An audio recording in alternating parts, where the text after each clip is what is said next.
Hey guys, welcome back to my channel, or welcome to my channel if you're new. My name's Nastasia, and there's a few things different in this video. One, I'm back from my honeymoon, I am married, I'm so excited. The videos you saw, I had pre-filmed, so you saw them while I was on my honeymoon and everything like that. But this is the first time I'm back, and I missed you guys. So this is a little bit of a different background. I wanted to do kind of like a quiet time with me kind of thing. And this is where I do my quiet time every single morning. It's night right now, but I kind of wanted it to feel like you were here with me while I was doing my quiet time, what I do in the morning. So that's the background. And then also, was there another thing?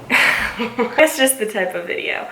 I kind of wanted to do just like a really chill, quiet time together thing. So that's what we're gonna do today.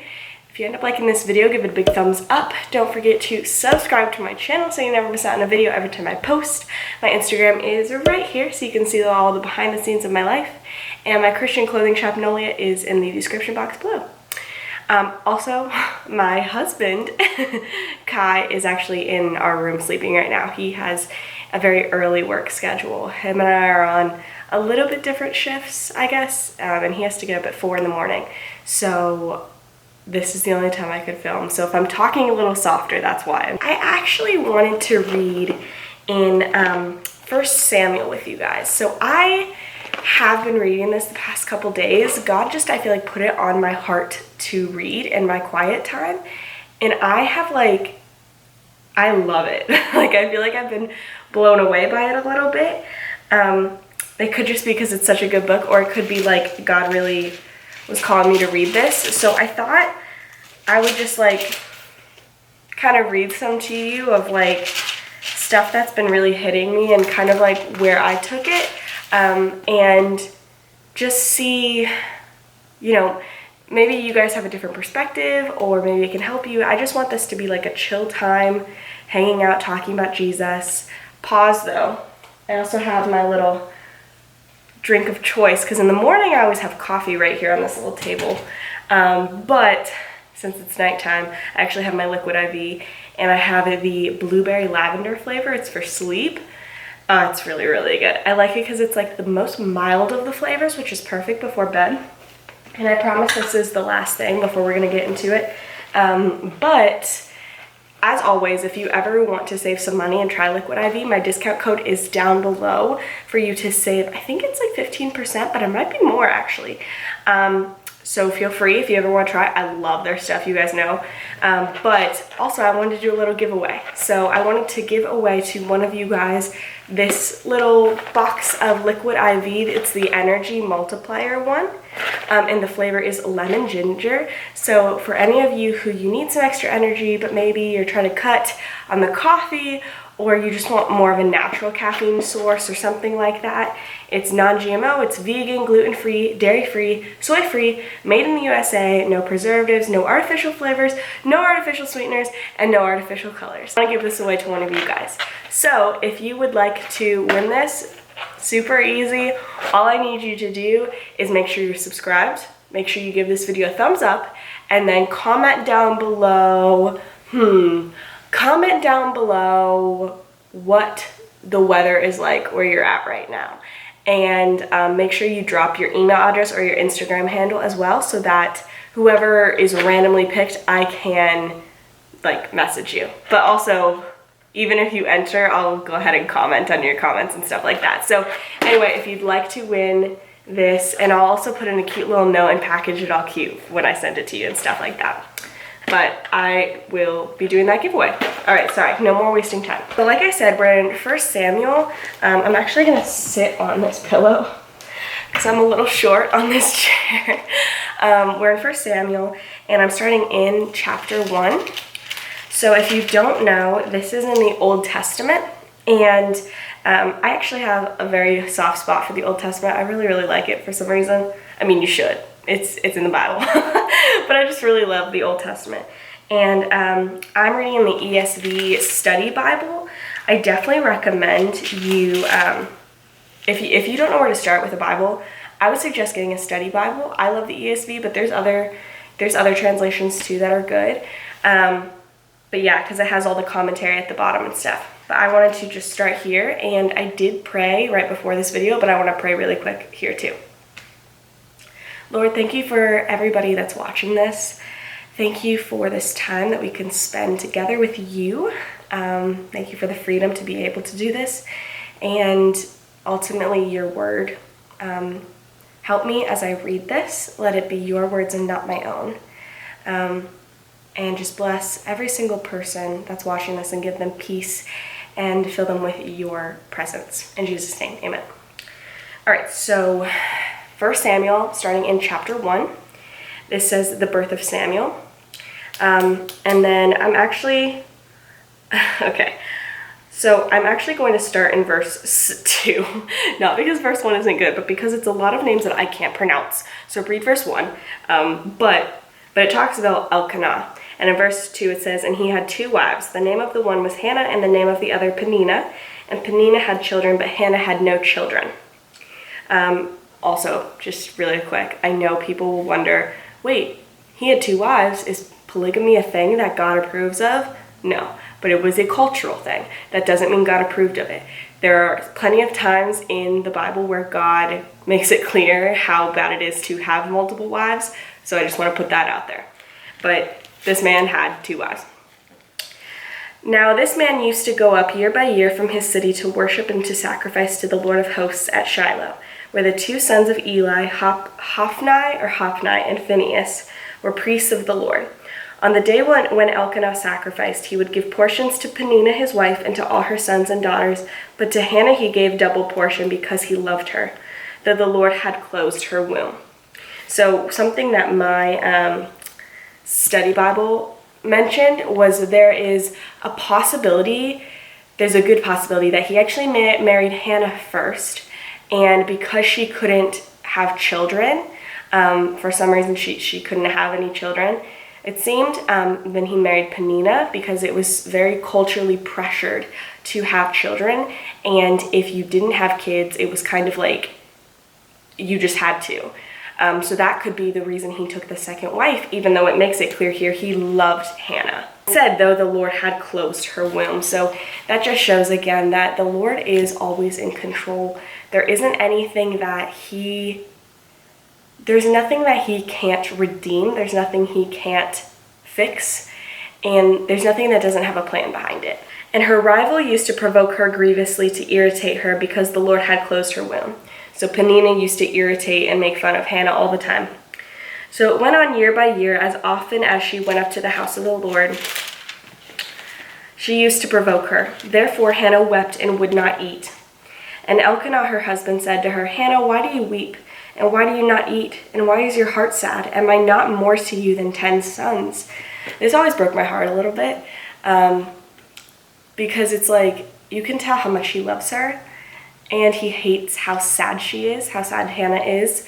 She just wants kids so bad, and on top of that, Peninnah, the other wife, which I'm sure she also hates that that's even a thing, is provoking her and making her feel bad about it and all this stuff. And then in verse 9 it says, after they had eaten and drunk at Shiloh, Hannah rose. Now Eli the priest was sitting on the seat beside the doorpost of the temple of the Lord. She was deeply distressed and prayed to the Lord and wept bitterly. And she vowed a vow and said, O Lord of hosts, if you will indeed look on the affliction of your servant and remember me and not forget your servant, but will give to your servant a son, then I will give him to the Lord all the days of his life, and no razor shall touch his head. So there's kind of a lot to unpack here.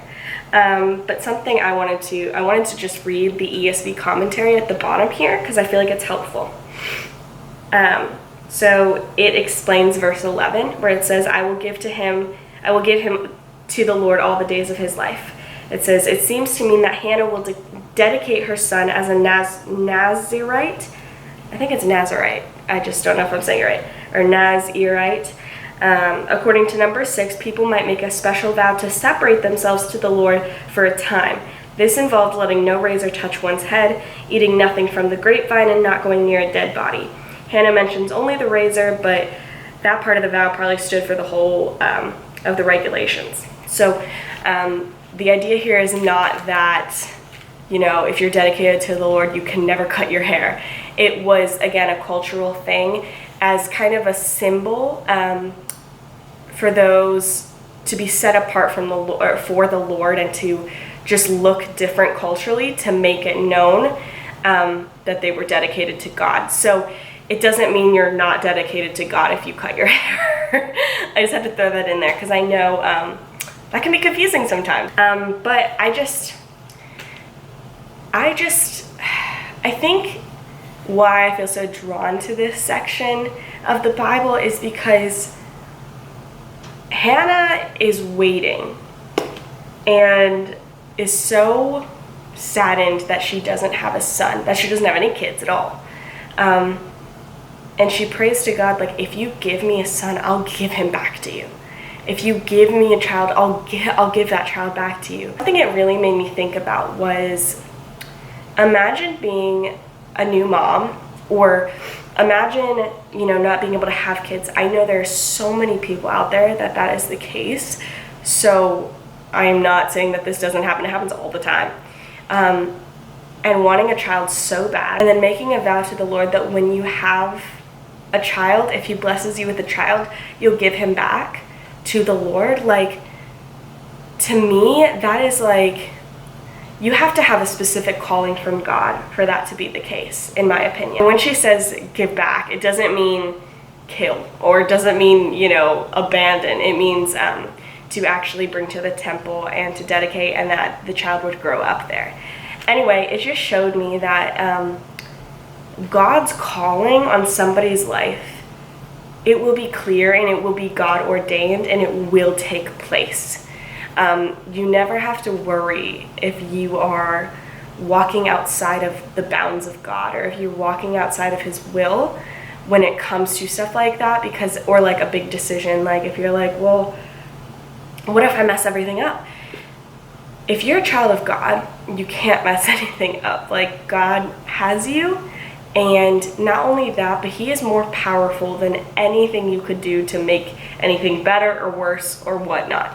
You couldn't save yourself, only God could save you, so you can't wreck yourself either. So actually I wanted to jump down then, because Eli, the priest, he sees her praying and she is weeping so bitterly that he thinks she's drunk. And he's like, are you seriously gonna be drunk this early in the morning? And she's like, I am not drunk. I am distraught. I have been begging God for a child, and I believe he hears me, kind of thing. Her actual words in verse 15 are, I have been pouring out my soul before the Lord, which is just such a good line. I have been pouring out my soul before the Lord. I strive to be in a place constantly in my life where I am pouring myself out before the Lord. And then in verse 20 it says, and in due time Hannah conceived and bore a son, and she called his name Samuel, for she said, I have asked for him from the Lord. The most natural meaning of the name Samuel is the name of God, or possibly offspring of God. And it's because she said, I have asked for him from the Lord. So she remembered her promise. She remembered her vow. And then back in verse 21, the man Elkanah, so her husband, and all his house went up to offer to the Lord the yearly sacrifice and to pay his vow. But Hannah did not go up, for she said to her husband, as soon as the child is weaned, I will bring him, so that he may appear in the presence of the Lord and dwell there forever. Elkanah, her husband, said to her, do what seems best to you. Wait until you have weaned him, only may the Lord establish his word. So then it talks about how she weaned him off, and then she brought him with a 3-year-old bull and an ephah of flour and a skin of wine, and she brought him to the house of the Lord. And then she said to Eli the priest, as you have lived, my Lord, I am the woman who is standing here in your presence praying to the Lord. For this child I prayed, and the Lord has granted me my petition that I made to him. Therefore I have lent him to the Lord. As long as he lives, he is lent to the Lord. It says, and he worshiped the Lord there. But this next part is what really gets me. I'm not going to read the whole thing, but it starts in chapter 2, and I would definitely recommend you read it because it's just cool. It says, and Hannah prayed and said, my heart exults in the Lord. My horn is exalted in the Lord. My mouth derides my enemies because I rejoice in your salvation. And the entire prayer, she says, is all a prayer of celebration and joy and love and awe of the Lord, after she has literally She begged God for a son. Well, for a child in general. She had a son, Samuel. She weaned him, and then she brings him to the house of the Lord of Shiloh to dedicate him there and for him to grow up in the temple there. Like, he will grow up there. He's not going to grow up in her house like a normal child. And what does she do? She celebrates. She praises the Lord. She worships him there. Can you imagine having only one child and then dropping him off? And then choosing to worship God? Like, the faith there, is so cool to me. Like, I think that's so freaking cool that she could go through all of that. And not only is she like, well, I vowed this to God, so now I have to do it. She is joyful to do it. Like, how different would my life be if I had joy in the things of, like, that I am called to do for the Lord, the things that he calls me to do for the kingdom and for his ministry. If I was constantly joyful, and I'm not saying you can't have emotions, like, please, toxic positivity, I don't like that. Feel those emotions, but like at the end of the day, worship God, because he is always, always, always worthy of your praise. It brings to life and all this stuff. My favorite one is verse 9. He will guard the feet of his faithful ones. She has trust in God.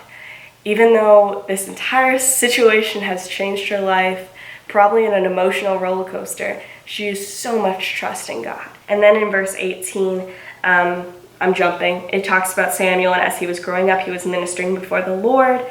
And his mom, she would make for him a little robe and take it to him every year when she visited the temple. And when she went up with her husband to offer the yearly sacrifice, and then Eli would bless Elkanah and his wife and say, may the Lord give you children by this woman, for the petition she asked of the Lord. And so then they would return home. And she ended up, it says, indeed, the Lord visited Hannah, and she conceived and bore 3 sons and 2 daughters. And the boy Samuel grew up in the presence of the Lord. And I had written this note down years ago. And it says, by her power, Hannah could have no children, but with God, he not only gave her 1, he gave her 6 children. And he always has abundantly more than we can imagine or dream or, do in our own power. I just think it's so cool. Like, she wasn't doing it just to get something from God. Yes, she wanted a child so bad, but she also was like, she had this calling to dedicate that child to God. And then after that, she was faithful, and she praised the Lord, she worshiped the Lord, she stuck to her vow. She would visit her son Samuel at the temple each year and stuff, and God ended up blessing her with abundantly more. And I just it's women like that in the Bible, that it's not that I strive to be exactly like them, because I don't think we should strive to be like anybody but Jesus necessarily. But there are a lot of inspirational and honorable things that I can take from biblical women in the Bible that I'm just like, I want to hang on to that. Like, if God wills it and we have children one day, like, having that trust that, God, you have blessed me with this child, but ultimately this child is yours. So I'm going to trust you. I tend to have a little bit of a fear problem. And so I know it's going to probably creep up on me even more if I'm a mom one day and always want to protect my child and always be worried and all this stuff. But there is so much faith that can be found in truly surrendering that fear to the Lord. But anyway, this video is getting a little bit longer than I anticipated, so I'm going to cut it there. I hope this time kind of blessed you and encouraged you. I'm reading through 1 Samuel and probably 2 Samuel too, so I can probably continue this, and if you guys like this little quiet time chats with Stas, super casual, I'm not preparing beforehand other than maybe just reading it beforehand, but I'm not doing anything fancy. I'm not a pastor, I'm not a preacher, nothing like that. Just a girl who loves Jesus on the internet talking about him. But I hope you guys enjoyed this video. And don't forget to enter the giveaway if you want to win some liquid IV. And I will see you guys next time. And I love you so much. Bye, guys.